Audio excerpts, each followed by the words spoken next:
Dans les paysages du Nord Bénin, là où les collines se mêlent aux plaines, un vent nouveau souffle sur les communautés. Là-bas, dans les villages de l'Atakora, de la Donga, du Borgou et de la Libori, les populations redécouvrent progressivement le sens du mot « espoir ». Avant que le projet COSO n'arrive à Bouyankou, il y avait l'insécurité totale. Bouyankou était totalement dans le noir. L'arrivée du projet COSO était la bienvenue pour nous. On a tenu des rencontres dans le bureau ADV avec la population. On a voulu à ce que le village soit éclairé. On avait eu beaucoup de difficultés en matière d'eau. Nos mamans, nos femmes se déplaçaient plus de 1 kilomètre pour aller chercher l'eau, nos animaux dans les marigots. Aujourd'hui, grâce à la présentation du projet COSO, nous avons eu de l'eau potable que nous, les animaux, nos mamans, nos femmes, profitaient de ces eaux. Ce renouveau, qui se nourrit d'actions concrètes et d'une grande espérance, porte un nom, le projet COSO. À travers la mise en place d'infrastructures socio-communautaires et de fourniture de divers services, écoles, forages, lieux de regroupement communautaire, couloirs de circulation, ce projet redonne vie au territoire, renforce la cohésion et ouvre le chemin du développement durable. Nous ressentons quand même qu'il y a une amélioration côté infrastructure par rapport aux autres années avec l'arrivée de ce projet. L'arrivée de ce projet, vraiment, ça a aidé beaucoup des femmes dans le village. Les femmes s'entendent bien et font leurs activités ensemble. COSO Bénin, mieux qu'un projet d'appui à la construction d'infrastructures, est une vision intégrée du développement communautaire centrée sur la dignité humaine, l'équité et la concertation et la participation communautaire. Grâce à l'appui de la Banque mondiale, les communautés s'organisent, identifient elles-mêmes leurs priorités et ensemble travaillent pour la fourniture de divers services nécessaires à la vie locale. Elles bâtissent des écoles où les enfants s'instruisent, des forages pour abreuver hommes et bêtes, des unités de stockage et de transformation de produits divers, des pistes qui renforcent la mobilité inter- et intra-communautaire, ouvrent des passages permettant la libre circulation des animaux pour éviter les dommages aux agriculteurs. Le projet COSO, à travers son approche de mise en œuvre, est la preuve s'il en fallait encore que la mobilisation de communautés agissant par elles-mêmes et pour leur propre compte est la voie royale pour un développement durable. À Peonko, l'école primaire de Bonigoro, reconstruite grâce au projet COSO, accueille désormais plus de 200 enfants. Avant l'intervention du projet, les classes de fortune en terre battue, particulièrement inconfortables, étaient une source d'insécurité pour les écoliers. Toute la communauté scolaire était inquiète dès que la pluie menaçait. Au début, moi, j'étais venu ici. On avait un module de 3 classes. Maintenant, le reste, c'était des appartements. Quand un vent arrive, la toiture, tout enlève. Aujourd'hui, des classes soigneusement bâties, dotées de tables et de bancs, adaptées, servent de cadre à la formation de la prochaine génération. Le module de classe réalisé par le projet COSO nous a soulagé beaucoup. Ça a permis aux apprenants et aux enseignants de vite démarrer les activités et de commencer au même moment que les autres. Depuis la réalisation de ce module, on a eu une augmentation d'effectifs des enfants. Les élèves sont à l'aise. Or, avant, ils étaient assis, d'autres sont par terre. Avec cette construction, vraiment, Dieu merci, les enfants arrivent à étudier même au moment de la pluie. Dans cette salle de classe, il y a de la lumière. Par le passé, à partir de 17h, tout le monde disparaît de lieux d'apprentissage. Avec ces lumières, même les enfants, y compris les apprenants, tout le monde est motivé. C'est une fierté. La construction du réfectoire a beaucoup changé le visage de notre école, où les enfants ont du plaisir à rester dans la salle, ils mangent proprement et ils mangent à leur faim. De Peonko à Segbanan, dans la Libori, les habitants de l'arrondissement de Siouan et Gandolokosa par exemple se rappellent encore les corvées d'eau et les longues files qu'elles généraient.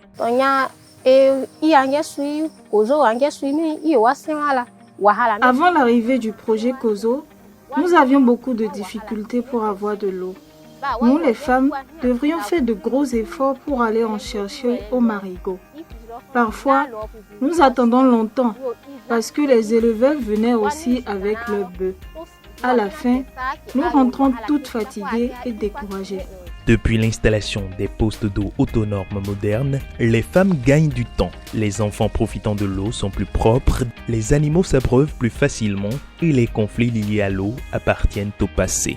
L'eau a changé beaucoup de choses dans le village parce qu'avant on se déplaçait au moins de 2 km pour aller dans les marigots pour puiser d'eau. Mais d'aujourd'hui, à quelques mètres seulement, on a de l'eau potable. Le village en est fier de ça. Avant, il y avait une divergence entre plusieurs ethnies. Grâce à Kozo, les femmes viennent librement pour chercher de l'eau et il y a eu une entente correcte, chacun de confiance et de respect mutuel entre nos mamans, nos femmes.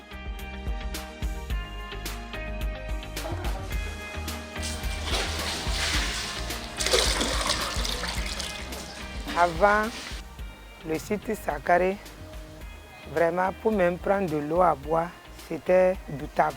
L'eau n'est pas propre, on est obligé de laver chaque fois et que c'est là où tout qu'on épuise. Mais maintenant, par la grâce du projet, l'eau est devenue potable. L'endroit est propre. Les bonnes dames viennent pour faire la lessive, voilà la terrasse, on puise de l'eau. Les hommes pour les bonnes dames qui sont à côté déjà. Et il y a aussi nos jeunes frères qui viennent ici pour les études. En descendant dans le Borgou, l'installation de lampadaires solaires retient l'attention à Perere. Ça vient de corriger l'obscurité qui était dans le village. Les cas de vol, l'insécurité a diminué. Quand on marche dans le village, on n'a pas de soucis. Ces lampes, désormais remarquables dans l'arrondissement de Guinangourou, changent le quotidien des populations. La localité profite désormais de l'énergie solaire et les écoliers peuvent aisément réviser leurs leçons le soir venu. Depuis l'installation de ces panneaux solaires, les enfants arrivent à apprendre sous ces lampadaires. C'est autour de ces lampadaires, la nuit, les jeunes font leur épanouissement, leurs jeux et autres. Grâce à Kozo, presque tout le village bénéficie de l'installation des panneaux solaires. Je demande aux responsables du projet Kozo d'étendre les installations dans les zones non éclairées. Plus loin dans la Donga, un lieu de regroupement communautaire est désormais disponible dans le 3e arrondissement de la commune de Djougou. Par le passé, c'était un peu difficile de se retrouver. Aujourd'hui, ils ont un lieu de regroupement communautaire qui leur donne la chance de se retrouver à plein temps, le jour comme de nuit, parce que le lieu est électrifié pour leurs différentes activités. Les écoliers se retrouvent avec leurs cahiers pour lire, ne serait-ce que ça. C'est un point d'impact positif pour nous. Derrière chaque service fourni, à l'ombre de chaque infrastructure érigée, il y a des vies transformées. Des femmes se regroupent pour gérer les forages, des jeunes s'impliquent dans l'entretien des pistes, des anciens sensibilisent aux bonnes pratiques. Toute personne qui vit à Sinasengou bénéficie de cette salle. Chaque fois qu'on a des réunions, on reste là pour faire. Les vendeuses aussi, chaque matin, elles se retrouvent ici pour nous vendre du manger. Nous sommes fiers avec le projet Kozo parce qu'aujourd'hui, Sakaré est bien fait. Les bonnes femmes sont à l'aise, les jeunes sont à l'aise. Il y a la lumière, il y a où s'asseoir. Donc, avec Kozo, ce qu'on a trouvé là, ça vraiment, c'est bon. L'accès à l'eau, à la santé, à l'éducation et aux infrastructures marchandes stimule l'économie locale et réduit les inégalités. Partout, la cohésion sociale est le maître mot.